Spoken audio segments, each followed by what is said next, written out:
the more lives you can actually change, the more value you can provide that actually changes the lives or changes the minds, the more you're going to be trusted simply because you got them results. What you guys are about to watch is not an ordinary podcast. This is a discussion between one of the greatest creators of our time, in a very smart way to get, including myself. Right now, how would you build and monetize it today in the next year? Talking about social media strategy and how to build your presence up into an authority. In this video, we're going to cover very complex strategies that can take any of you from 0 followers into a real authority with your presence that you can monetize in any way that you would like. We're going to be covering Dan Koe's ideation process, how he groups those ideas and comes up with written posts that are so clear and so precise, how he built this cult-like following of people who believe in what he believes,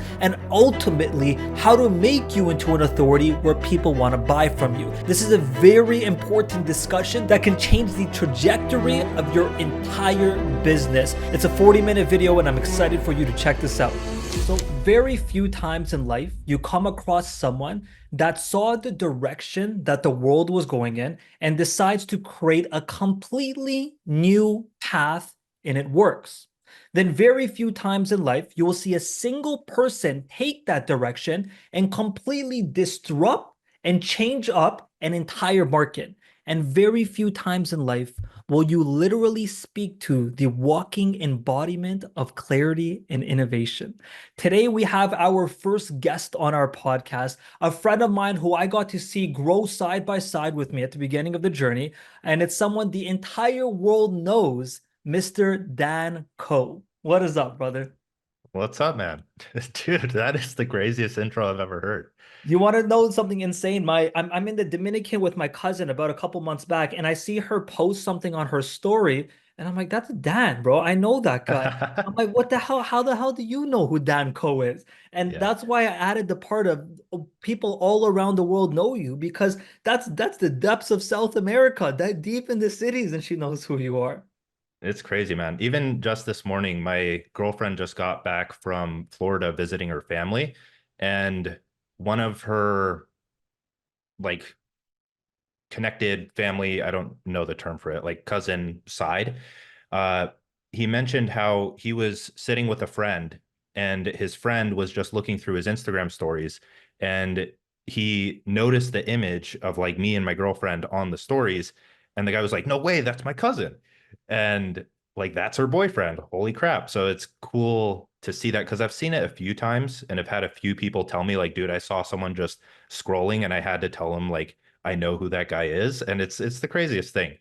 I'm still not used to it by any means because it's like in my day-to-day life, it's just posting an image on Instagram. I feel like I knew an underground rapper before he was famous, man. I'm like, "Oh, Dan Koe, yeah, I know him. Yeah, yeah. We're in a group chat on Twitter back in the day. One Yeah. up under the rose, you know?" Right. Yeah. Well, dude, I'm really excited for today because I feel like every other podcast I've ever watched of yours, I have my team, my content team watch podcasts that you're on, people studying your funnels, and I feel like everyone has talked about your story. Everyone has talked about the one-person business. Everyone has talked about your funnel, and I want to do something completely different than what you're used to. I want to have this conversation between two main social media strategists, and I want to ask you questions that people didn't even know that they needed to know, right? I want to be able to I want this conversation to be a click for people, to be that clarity around personal branding and building your presence up into an authority. And I feel like you've done such an exceptional job creating this moat of people all around you who now recognize your brand. If I were to close my eyes and someone read out your content, they recognize you. They would know this is Dan Koe's, while the rest of the world is swimming in this saturated sea of everyone tweeting like a tuna while you tweeted like a shark, right? So I want that the conversation to be about this. And the first discussion that I want to have revolves around a simple quote. And the quote's by Mark Zuckerberg. Ideas do not fully come out formed. They only become clear as you work on them, and you have to get started. And that's the premise of the first question. I know you're known for your precise style of content. You've tapped into something that the greatest philosophers in the world have tapped into, and it's your inner voice. You've been able to take the most complex ideas and precisely sculpt them and like shape them up into these words where your audience is like, aha, like these aha moments where they were thinking about, they haven't been able to articulate, but you've been able to create content where all these people can resonate with it. And I want to start off the conversation off on this note. How do you go from no idea to an idea, then fully form it into a piece of content? Damn, dude. I feel like you're telling me things about myself that I don't want to accept because it's like high praise. And you don't want to be like, oh yeah, that's me. But I really appreciate that first. So thank you. Second, how would I just have an idea in a sense, like an impactful idea or something that can turn into an impactful idea? I like to think of goals and projects, or a goal just being something that is a magnet for a good idea, because that's kind of what the brain does, right? You have a goal, whether that be unconscious or conscious. If it's unconscious, like someone assigned you a goal, maybe through conditioning when you were a kid, where it's go to school, get a job, whatever. None of those things are inherently bad, but you get what I mean when it's like you're just on the path that was set for you. You have a hierarchy of goals that people gave you. In that sense, your mind is really only going to notice and pick up the information and ideas that align with helping you succeed to achieve those goals.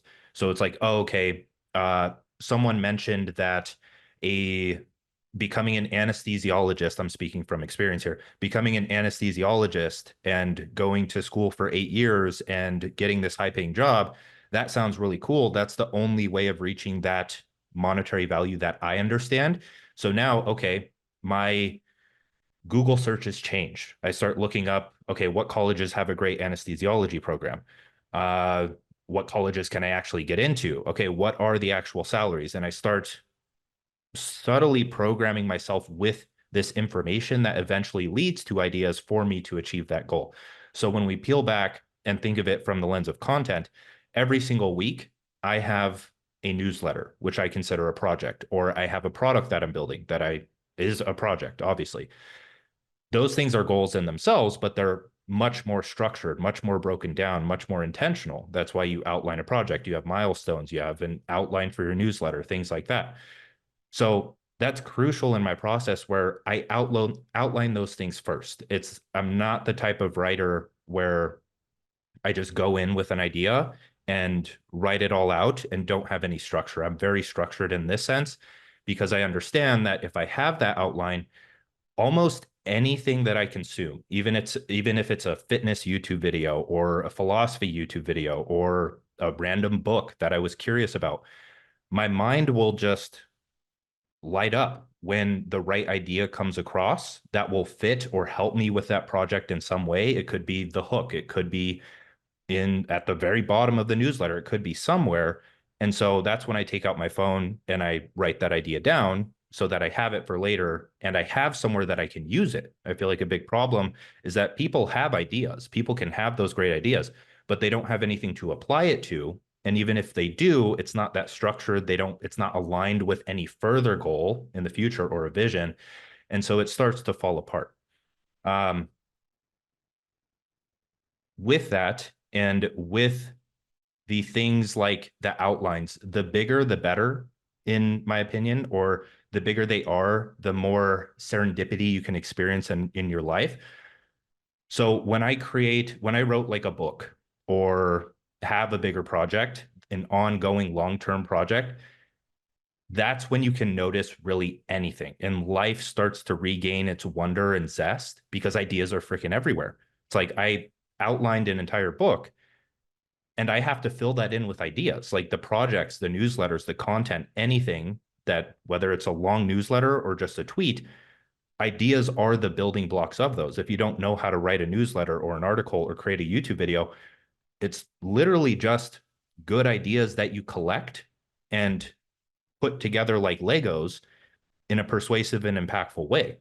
So having that outline there so you can actually magnetize the ideas to it that's a good option. Now, for those wondering what Kortex actually is, let's imagine you are creating a newsletter or a YouTube video or a batch of social media posts. Kortex is based around one simple but powerful workflow, which is capture and create. You can capture any idea here, add to a thread, connect them to a document, or add a tag to organize them. And then beyond that, you can create outlines and templates with what we call elements. You can also have connections, so I can open specific notes that I've written previously to reference them in the pane along with my capture. I can search for specific tags to find relevant ideas. I can go through even more connections in the other notes to keep good ideas flowing. And then I can open up my library so I can reference specific highlights or sources that I've integrated with Readwise. So if I wanted to reference this while I was writing, say, a newsletter or a YouTube script, I could have it here. I could open up my other outlines and ideas, and it creates the perfect environment to get your creative work done. If you want to join the waitlist for when Kortex goes live, go to Kortex with a K .co. These ideas, right? I want to build off of this ideation phase.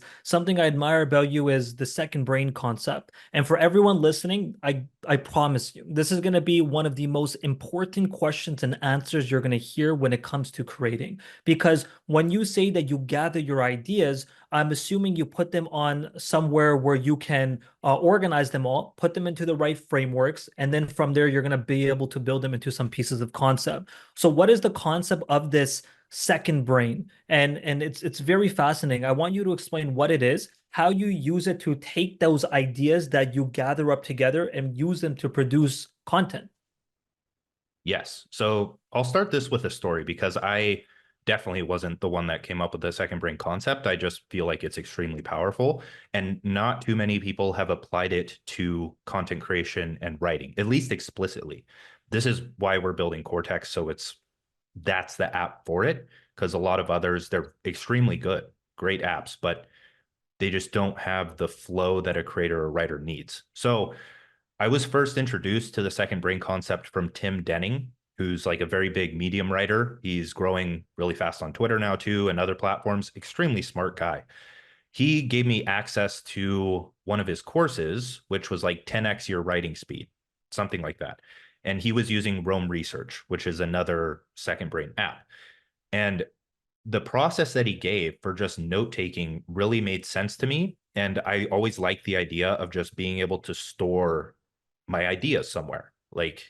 But I didn't know how to do it without it getting super messy. So in comes the second brain, and you start to save these ideas and then expand on them with certain things. I forget what the process of like Zettelkasten and note taking is, or Smart Notes, but he was teaching Smart Notes. And I remember whenever I had an idea, I'd write it down and then I'd expand on it with keywords, potential purposes for it, like a tweet, a newsletter, whatever it may be, personal experience. So I'd write out just some experience that I've had related to the idea.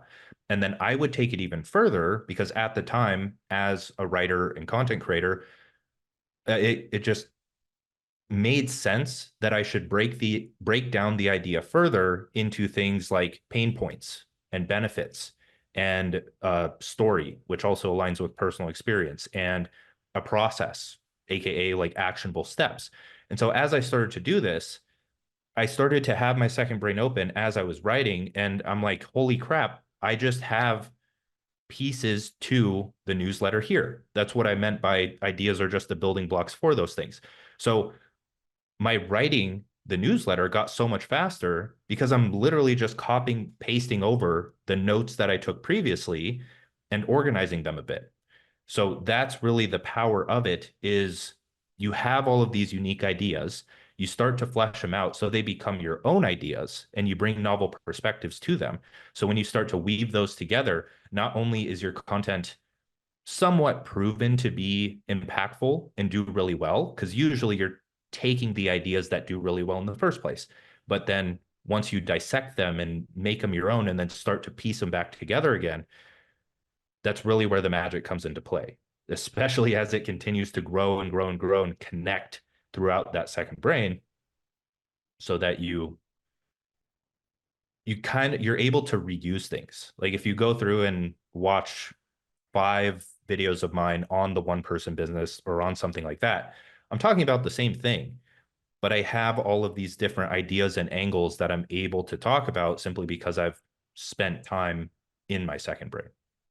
Absolutely. And something I used to call the second brain before I knew what the concept was the encyclopedia of my mind. So back in Mm, 2017, when I would study a lot about neurolinguistic programming, I would study a lot about just hypnosis and persuasion, I would have multiple notes on my Evernote, right? And I would combine them all back and forth to write my first initial blogs in the real estate niche or my first few Instagram posts, and I would relate them back and forth because I realized early on that there's so many things that I can learn, so many ideas I have that it's impossible for a human being to remember them all. Right.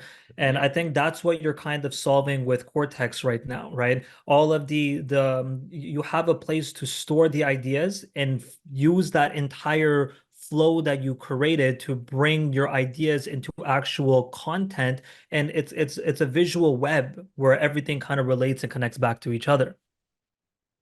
100%. Beautiful, man. Okay, so let's take it back a little bit to the origins of where the Dan Koe brand began. So back when you had like 3K followers, I had 3K followers, and we're the Brotherhood of the Robes with like Dan Go and a few others. Yeah. Dude, your personal brand changed drastically throughout those years. But it seems like you had the overall vision back then, but your strategies changed. And Jeff Bezos had the perfect quote to summarize this: strategies can change, but the vision stays the same. A lot of people believe that they need to have the perfect branding, the perfect strategies, the perfect message, the perfect account right off the bat. And my question for you is the direction you've taken your content, like not the end goal of the content, but the direction you've taken, the strategies and the style of the content has changed than you first started with. What advice would you give to other beginners who are looking for that perfection right away with their content? I think it's just perspective and understanding what others have done or the journey of others, where it was a running joke at the time with like my students or community, where I would change my bio at least once a day. And people get so hung up on that, right? Like they send the bio in, like, hey, please critique my bio. And it's like, dude, I changed my bio every day. I don't know how you're sending this in for feedback when, like, in my case, it would be different the next day, right? So it's just, at least in the case of my bio or just name of the profile, it was just changing so much until it felt right. Because when you're just starting out, especially in something like marketing, where it is very creative, there's like frameworks and strategies that you can take, but you still feel so unconfident in it. I was writing a landing page the other day, and I still have to question and think through the headlines, because it's like you have to choose 5 to 8 words to summarize like the impact of what you're trying to do. It's hard. It's extremely hard. And so you have to just get one piece out, and only then can you improve. One way I like to think about it is with design. So the iteration of Cortex designs follow the same pattern, where it's like they just sucked at first. It was a mock-up, and then we started to make it look a bit better. But only then, like once you have something tangible and on the page, can you have the next idea that allows it to be better. It's like there is literally no other way to get to the improved idea if you don't have the initial idea there first. So one thing to help with just changing your branding and your profile and other things like that is, I don't think that gets across the point of your brand. I don't think that's what puts your brand in your readers' minds.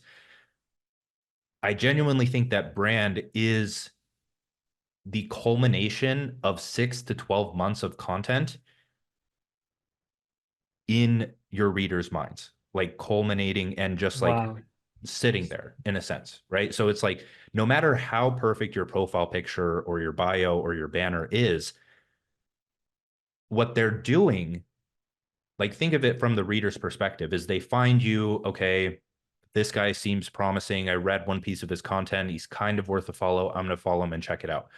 Over time, as they're scrolling, they see a post of yours. They may not like it. They may not retweet it, but they think it's good. It sticks out. They have one little idea that they probably won't remember completely tomorrow, but they remember that aspect of liking you.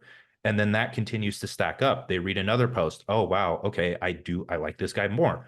Oh, that's a bit weird. Why would he say that? I don't, a little off there. let's wait until the next one.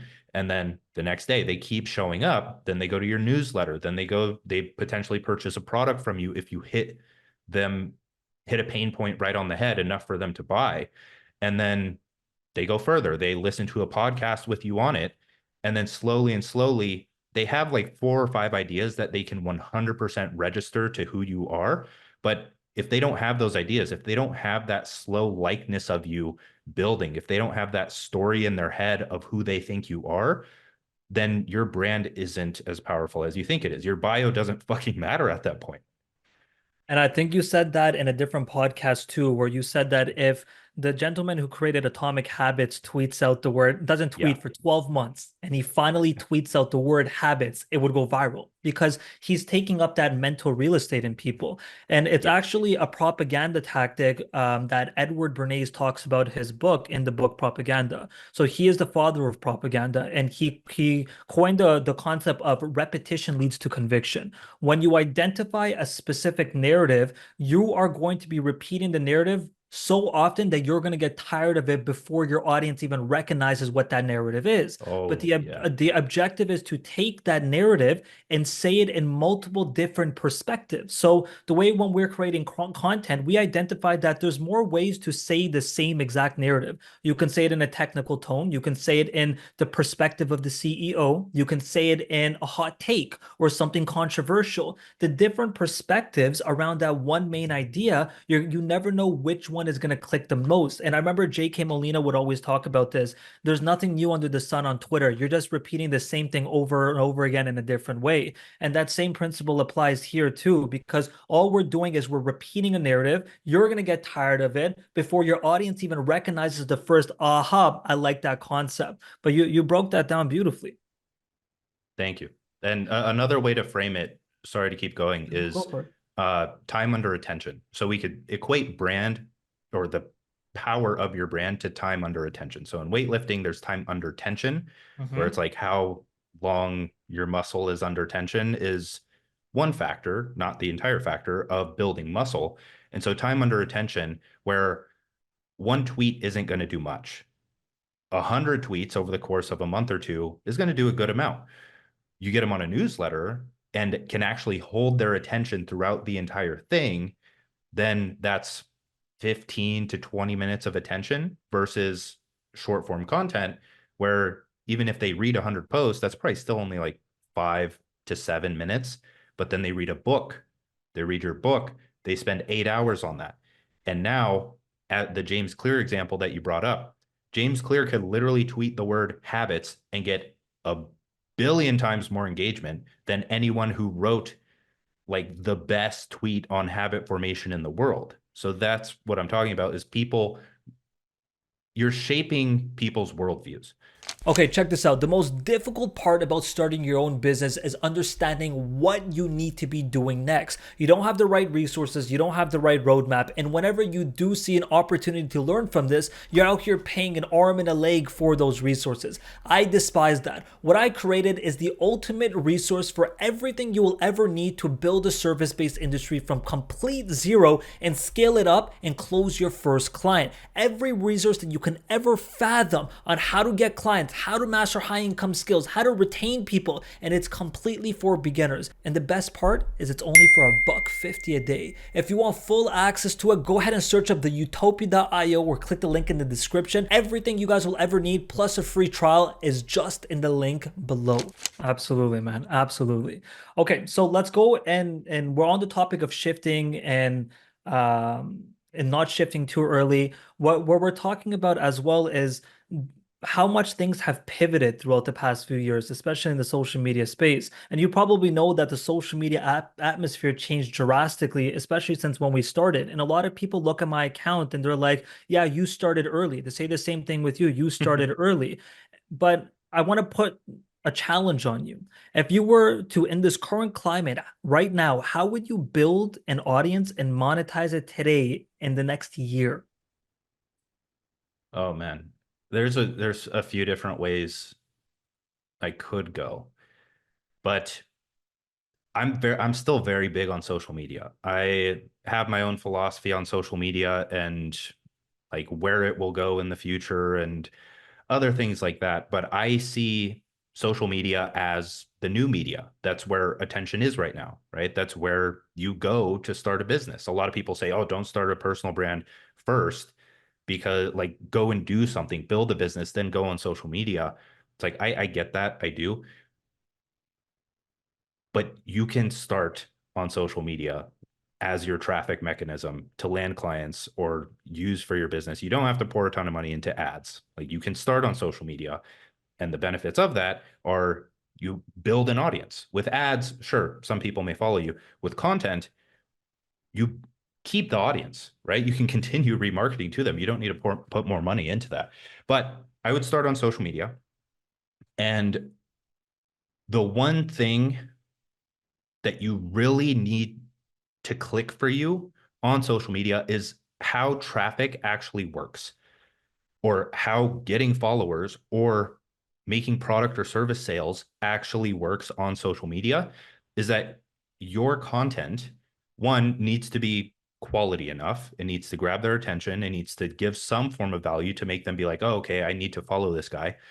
But the thing with that is your content has to actually be in front of people in order for them to do that thing or click and follow you, or go into the replies and see your newsletter plug or an application or intake form for your freelance or agency service, or see the landing page for your product and actually buy it. So there's a few things depending on the meta of content at the time. Right now, it seems to be those longer posts. It seems to be sometimes threads with video clips in them and images.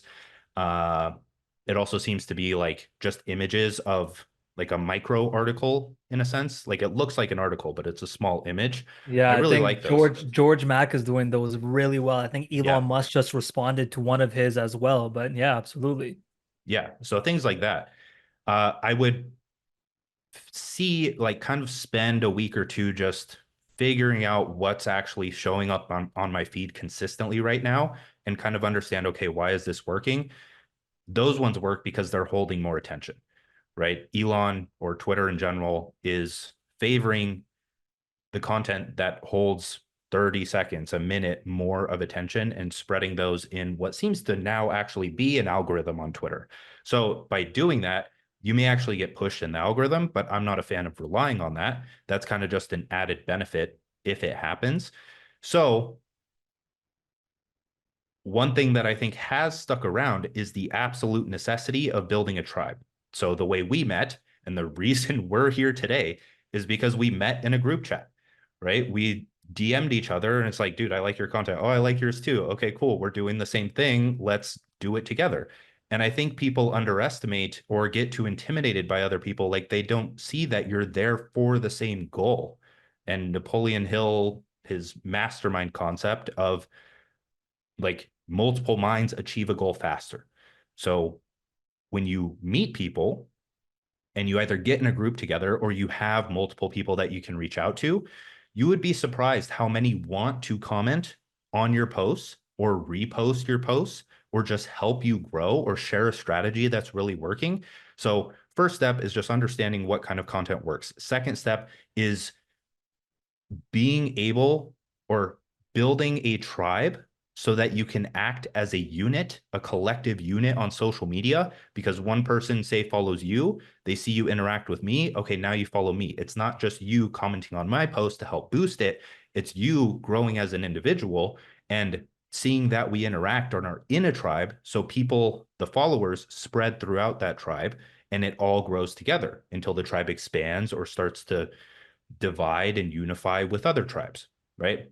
So that's one way to generate traffic, is to just have friends share your posts. So you're becoming more independent of the algorithm that way. Another thing you can do is network in a very smart way to get traffic. So now we're talking, okay, I want someone that has 10,000, 50,000, 100,000, even celebrities like Huberman who consistently comment on tweets and repost stuff to share my content, because then I'm exposed to 10, 50, 100, multiple hundreds of thousands, if not a million. Let's say you get a million impressions on your post and it's a good post, and then people go to your newsletter, or you just straight up plug a product or plug an application for a freelance service, and let's say it just makes sense, people click on that, you get a fraction of a million impressions clicking on that. Let's say a fraction of that actually follows through and purchases it, depending on the price of your freelance or agency service or just product. That could be thousands, that could be tens of thousands of dollars, right? That's just traffic to the product or service, having something to pay for, and then so on and so forth, like getting them to pay, and then you make money. We can dive into that, but right now, just big picture is, if I want a larger account to share my content, you have to reach out to them. I would act like you have to reach out to them. When you reach out to them, or anyone for that matter, what I really like to do is just call myself out. I like the self-awareness angle because that works on me really well. So if I see someone that's at 50,000 followers, I can assume that they understand what I'm trying to do, right? They understand I'm trying to get a repost. They understand I'm trying to grow on social media because they did it. So if I reach out to them and be like, hey, dude, I'm sure that, or how would I say it? I'd be like, hey, dude, some like guru told me I'm supposed to reach out to get my post shared. I actually included you in this one. I really liked what you said about this, this, and this. You don't need to share it. Just wanted to send it here and see what you thought. And even if they don't go and read it, at least you're putting in the reps and you realize it's not that bad. Like, it's not that hard to do. If they do see it, okay, they may like, which boosts it a bit. They may comment, which boosts it even more. And they may repost, which again boosts it probably similar, if not less than comments, who knows. But then depending on the size of that account, you have a lot of people seeing that post, which are either going to go into the replies, see the newsletter, see the product, see the service, or they're going to follow you. So they eventually see the newsletter or the product or the service. So over time, as you stack up this traffic and you see your analytics go up, oh crap, I'm getting 100,000, 500,000 impressions a month. If you're not really making money at that point, then either you aren't promoting your product or there's another problem that needs to be solved in that funnel, or there just needs to be a funnel in general, right? And then that flywheel can be optimized, but that's just business 101, traffic, product or service.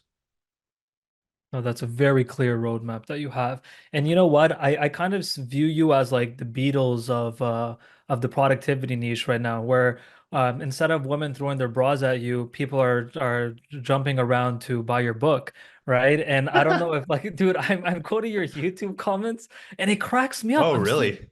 dude, pe people in the YouTube comments are like, I can't, I'm gonna hold my breath. I cannot wait until this book. I'm thinking to myself, this dude built such a raving fan base of people who believe in what he believes.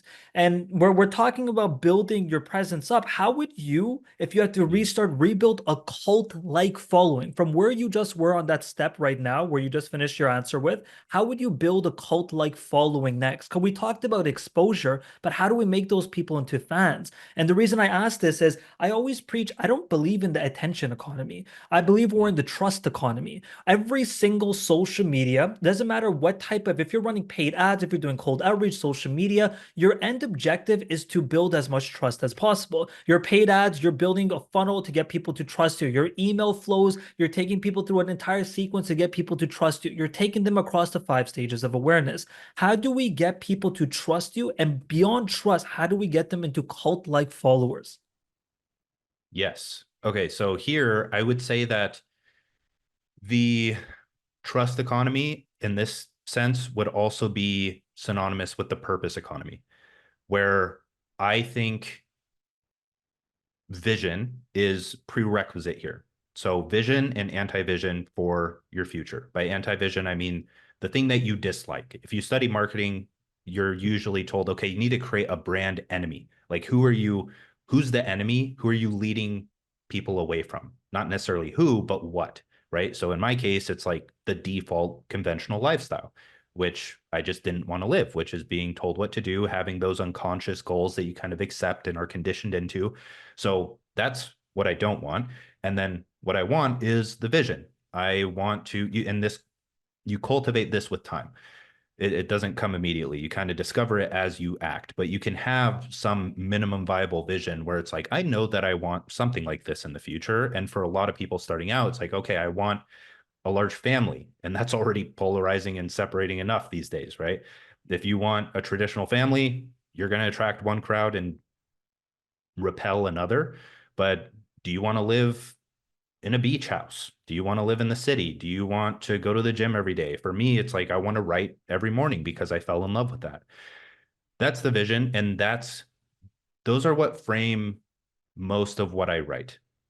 I'll touch on that. But the reason you have the anti-vision and the vision is because, as J.K. Molina has said in a tweet before, he put it extremely well, philosophies sell more than promises. So you're creating a philosophy for people to adopt, or that worldview, right? And that works well if you get them into the longer form content. So the philosophy you kind of start to create, one has to be vision aligned. You have to have some kind of anti-vision, some kind of vision. And then with your content, you start to question, like, okay, how can I create a concept or a process or some novel perspective around this that it isn't giving people something new. It's giving people a new perspective or angle that makes it not boring, and it makes them finally understand it, right? So in my case, I really tap into personal experience when I'm talking about business, in the sense that business in general never really resonated with me. It just seemed so far out of reach. So anytime I talk about business, I try to frame it from the lens of like, business isn't this complex thing that you make it out to be in your mind. It's just a legal structure that allows you to do what you want, which I believe is what Sahil Lavingya, founder of Gumroad, said in his book. Legal structure to build what you want. That's freaking gold. Is like, if you want to build what you want, you have to start a business. But now in this day and age, it's not like your ancestors where you could just trade with your friends. You need a legal structure because it's a lot more complex, but it doesn't necessarily have to be viewed that way. So starting to take those little things and you create your own way of thinking about things that align with the vision or anti-vision. So, and you pick up ideas every now and then that aid in that. So one thing like the 4-hour workday, a lot of people talk about 4 hours of work a day. Tim Ferriss with his 4-hour work week, uh, and just like scientific studies of how 4 hours is the sweet spot, at least for one focused work session at a time. Other things like that, they start to come and it's like, oh, okay, I kind of want to write about this. This falls in line with my philosophy. 4-hour work week sounds cool. Let's reposition that into 4-hour work day, because all of this productivity advice is frankly getting very boring because people are talking about the same things. So you bring a novel concept or process, like naming just a system or set of actionable steps or something that allows people to get interested and exciting about something that they didn't hop on before. So now they hop on it. And when they change their behavior, that's when they trust you, right? That's like the life change, where when they start the one person business or they start writing and they see those quick wins, or they read Atomic Habits and they actually change their habits, at that point, the person who helped them is the one that comes to mind whenever they think of habits or business or writing or whatever it may be. So the more lives you can actually change, the more value you can provide that actually changes the lives or changes the minds, the more you're going to be trusted, simply because you got them results. So everyone knows in business, you need to get results with your service or whatever it is that you offer. But at scale, that usually comes with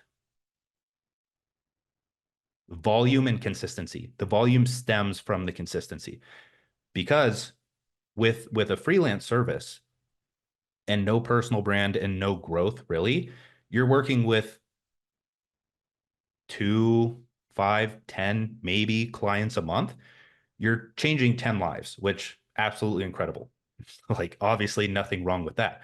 But once you get into the thousands and the 100,000s of people of lives changed, that's when you gain trust on like a national scale and potentially larger. Yeah, and so the big step to reach that point where someone actually trusts you to even listen to your advice and take action on it comes from you selling the vision that you spoke about at the beginning to people through backing up your conviction. So something Yes. that I love to do is I love to explain my conviction and in a logical form. I back it up with data that I'm noticing or something that if I were to go in a debate today with someone who's a part of the common enemy, I know I can hold my ground and bring real logic to the conversation. And if I'm able to show people why I believe in what I believe, then other people can start rallying around that as well too. And that's what you're seeing with some of the greatest creators right now. Cardinal Mason's great at that too. He is taking copywriting. Copywriting is nothing new. He added a novelty twist on top of it, but he backs it up with so much data. He backs it up with so much of his experience and his own convictions to a point where other people began selling his message for him. And that's how Yeah. you know you built that real strong following of people who believe in what you believe. Conviction is a very powerful play, but you have to be able to word the conviction correctly and show people why you believe in it, and then they start rallying around it. Yes. And I think it goes without saying that with all of this stuff, it is a big responsibility. Like you can easily take something that is rather destructive and start pushing that very hard. So, like the thing there is that the person that's usually doing that usually doesn't know. And that's okay. Like you can get mad at them. It's not going to change what they do.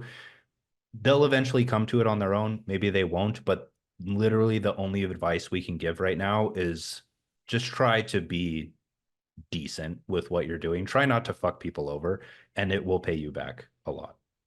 I agree. Otherwise, Dan, I think that was it for today, right? I really wanted to nail in with the questions that a lot of people come up with the most around personal branding. We understood how to come up with ideas, how to gather ideas, and how to make those ideas into something worth reading. Then taking the content that you're producing and building that cult-like following. I think those are the biggest challenges that I'm seeing a lot of personal brands go through right now, and this is from working with like over 350 personal brands myself. It's always been these same questions over and over again. Dude, you're freaking amazing at what you do. You're an inspiration to so many people in this space, and I'm really, really, really grateful for having you today. Likewise, man. And All happy right, to be bro. here. I don't do too many podcasts, but I can't pass this one up. You're amazing, bro. Thank you so much, man. I'm gonna see you soon, okay? Cool. Thank you.